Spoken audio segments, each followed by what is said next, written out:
Hi guys, today I'm going to show how to fix cannot reach the page, look too long to respond error in your Windows. So before going to the video, please turn on the CC for subtitle.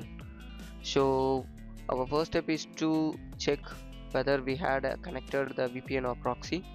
So to check that, you need to enter into your settings. Over the settings, you need to click network and internet, and please scroll down the network and internet settings.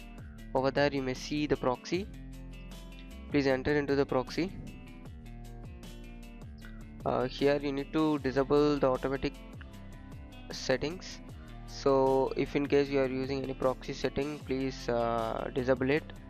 In our case, we are not using any proxy, so I'm just disabling the automatic detect settings in the Windows.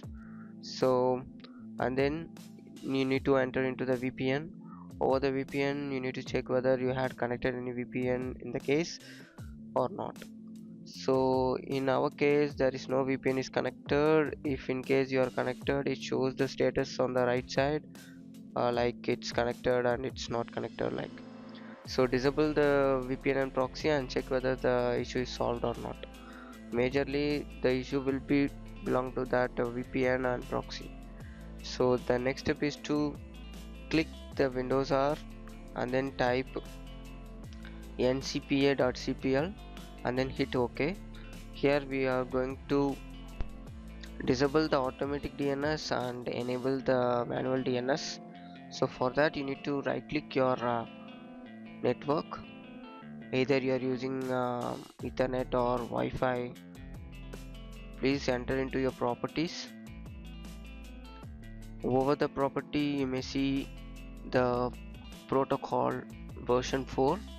Double tap the protocol version 4 or click and enter into the properties.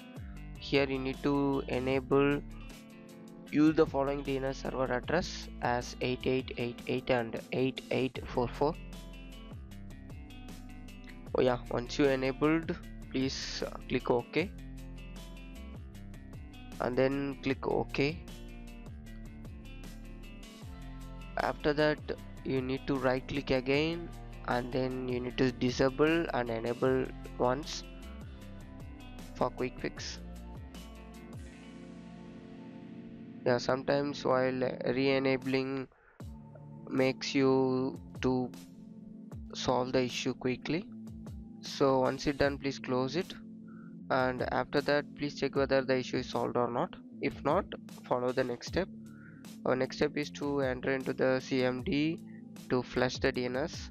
So please open it as run as an administrator mode and type ipconfig space / flush DNS, and it shows successfully flushed the DNS resolver cache.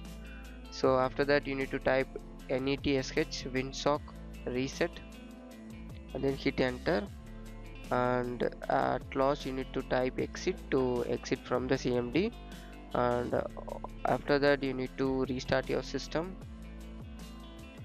Yeah, once you restarted your system, please check whether the issue is solved or not. I hope the issue will be solved. So here the issue is solved. That's it guys. Thank you for watching. For more, subscribe TechTube.